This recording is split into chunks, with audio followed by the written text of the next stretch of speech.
Kaso di naman ito magdadar. Basa ka na, lusus yan.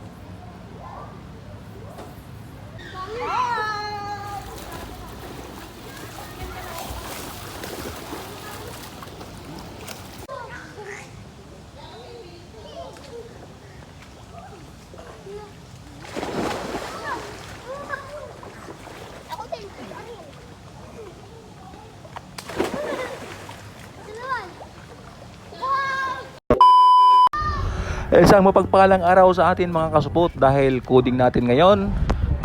Tayo pala ay inanyayahan. Nagaya po pala yung sponsor natin, yung kapitbahay ko. Nagaya siyang mag-swimming, sagot niya lahat. At yung ang tanging ambag ko lang ay ako lang magmamaneho. At ito na nga no, dumating na po yung main sponsor natin. Ayan, si Presidente ng TODA dumating na. Nilagay na yung gamit niya sa likod. Sasama ako nung... Hindi, iwan ka. Opo. Sarap daw sa remo. Hindi yung first lady, oh. At syempre, hindi pwedeng iwanan yung alaga namin kasi walang magbabanta kaya lagi kasama din siya.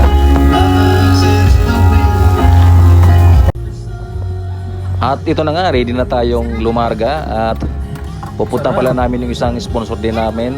Susunduin namin sa bahay niya kaya ito na. Let's go! At hindi pa nga kami nakakalayo, ito na ang nabungarang ko. Nagkakastahan yung mga aso. Ang sama nga ng tingin sa akin ng aso parang gusto ko pang pigilan yung kaligayahan nila, yun, no? Di na umalis sa daanan ko. Kahit anong busiin ako.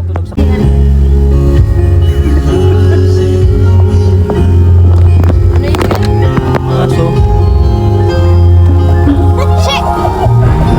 Panira talaga ako sa kaligayahan ng dalawang aso, no? Halos hindi kami makadaan. At ito na nga no, on the way na kami sa isang sponsor.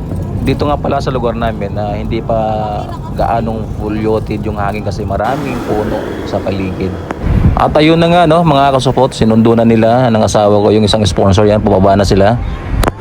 Dito nga pala sa lugar ng isang sponsor namin nakakatakot tumawid dito kasi palusong yung daan tsaka maraming sasakyan ang nadaan talaga kaya medyo risky yung pagtawid ng mga tao. Ayan o, palusong po yan. Kaya ang pagtawid dito talagang doble ingat kasi bukod sa palusong, sigsag pa ito. Talagang masasabi mo na buwis buhay yung pagtawid dito.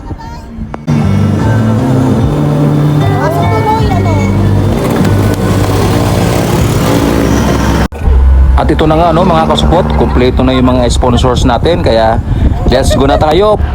Pupuntahan na namin yung pagpapaliguan namin na resort. At bago pa man kami makarating sa aming pupuntahan ay may nadaanan kaming nag-iihaw-ihaw kaya siyempre kailangan natin bumili pang pulutan. At tulad ng nasabi ko kanina, mayroon tayong sponsors kaya burn free na naman ang iyong lingkod. Tanging pagdadrive lang talaga ang ambag ko dito. At transition na kagad, ito na, nakarating na kami sa aming pupuntahan sa Real Cove. At ito yung parking area nila, malawak to, mayroon pa sa taas, mayroon pa sa baba. At ito na, diretso na kaagad kami sa information area. Kahit Friday, itong pagpunta namin, wala siyang tao kasi nga hindi talaga uso yung pagpapaligo ngayon dahil dito sa amin sa Rizal ang lamig ng dito, klima, malamig yung tubig. First time ko nakarating sa lugar na to. Maganda yung area niya at bago ka pa makarating sa information area, mayroon sila ditong pambungad na aquarium. Ang laman niya ay malalaking isda, yung koi ang tawag yata nito, ayan no.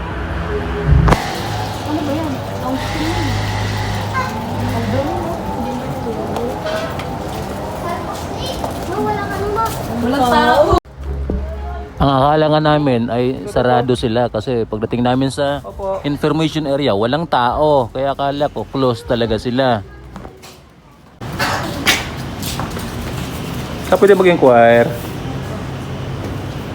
Ay, nalala mo pala. Affordable nga pala yung price nila dito. Pag pupunta ka dito ng maaga hanggang hapon is 120 lang yung entrance per head.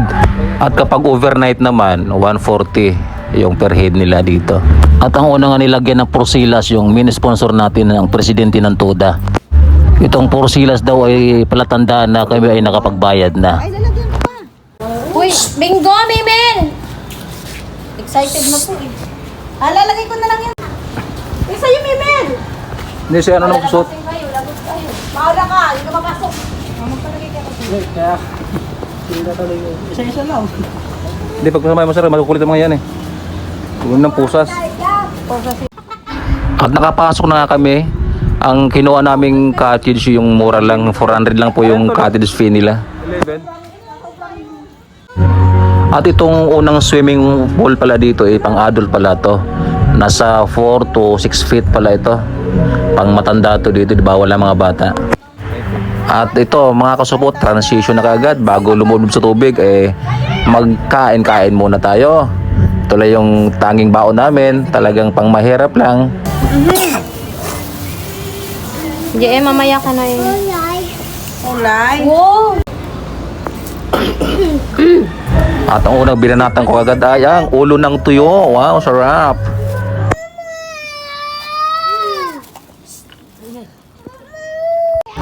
At lumipat pala kami ng pwesto kung saan pwede maligo yung mga bata, yung pambatang swimming pool yun, no? 3 feet lang. Pambata nga. Sige na dyan. Dito tayo po. Dito, Pin. Tayo. Talikod dito. Makikita ba ng mga bata? Subukan mo lang. Tignan mo ako. Ano ang mababaw naman yun? At dito naman kami pepesto. Siyempre, ilalapag ko na yung mga secret way po natin, yung pampainit. Itong swimming pool naman dito, ang lalim nito 3 feet lang siya hanggang 4 feet lang. Kaya pwede sa mga bata, pwede rin sa matatanda. Lalo na pag hindi ka marunong lumangoy. At ito na nga, hindi alam ng asawa ko na itutulak ko siya. Akala siguro niya picture lang kami. Ayan, tinulak ko na siya. Siya nang nauna naligo sa amin. Talon. Sausaw lang muna tayo, sausaw. Lamig doy! Hindi kaya. Sakto lang. Melo. Melo, tignan mo. Kaya ko dito. Mal, wala. At para makaligo tayo, simulan na natin yung ating secret weapon, pampainit ng katawan. Baka naman, MP dyan. Naniniwala talaga ko sa kasabihan ng mga matatanda pa, nagkakaedad pala talaga, medyo lamigin na talaga. At syempre, nilabas ko na rin yung ihaw-ihaw na dala namin, pang julutan. Ito ang masarap na pangtanggal lasa pag hard ang iniinom. At titira ulit tayo ng isang shot pa para makaligo na tayo. Si Mrs. nakaligo na. At syempre, mulutan tayo ng isaw. At itong pangalawang swimming pool, meron din siyang padulasan. Ang problema lang, pag magpapadulas ka, kailangan mo magdala ng tubig sa taas kasi tiningnan ko siya kanina, yung host na nagsusupply ng tubig sa taas ay wala na, sira na. Kaya kailangan mo magdala ng tubig pag magpapadulas ka. At nakatatlong shot na nga ako, mukhang mauubos ko na yung pulutan, kaya nagdesisyon na ako na maligo kasi nararamdaman ko na yung init ng katawan. At yan, nag-shot na rin yung aking partner kasi nakakaramdam na rin siya ng lamig.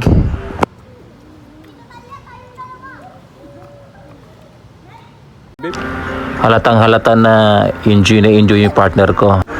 Masarap talaga pag ganito, pag mayroong sponsor at libre ka lang, di ba? Butanding.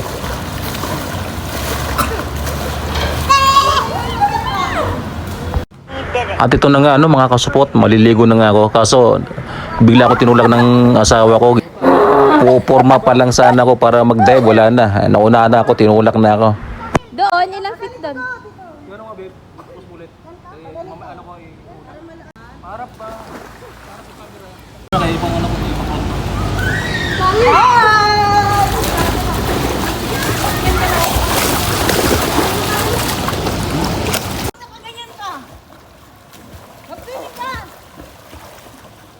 Bet. Utot na ng utot si Argil. Kumain ng bawang. Doy, may maligo Doy. At ayun nga, dahil malamig talaga, umahong kaagad ako at na ito, titira na naman ako ng pampainit. Malamig talaga yung tubig.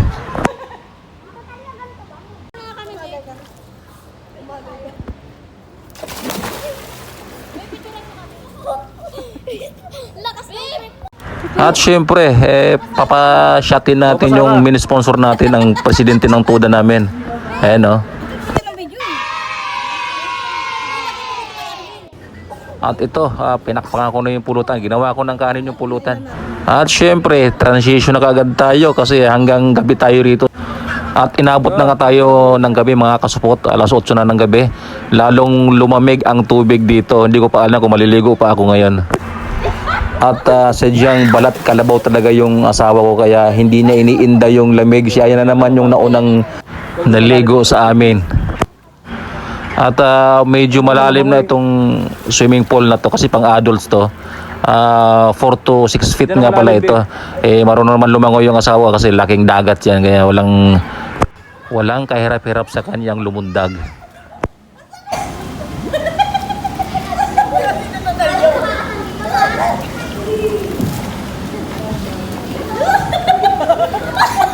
Sumasabit!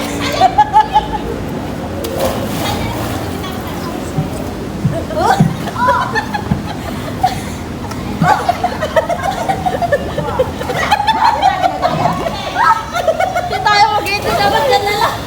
Dito ka na lang, Bill. Dito ka na lang. Nasa kabila, babe.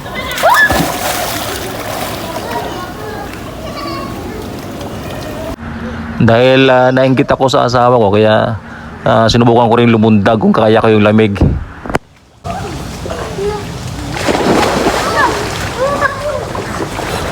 Maraming salamat nga ulit sa nag-sponsor sa swimming namin sa aming presidente ng Tuda, si Miss Eileen Ferrer. Maraming salamat sa inyo mga kasupot. Hanggang dito lang po muna yung video natin mga kasupot. Maraming salamat sa mga nanood.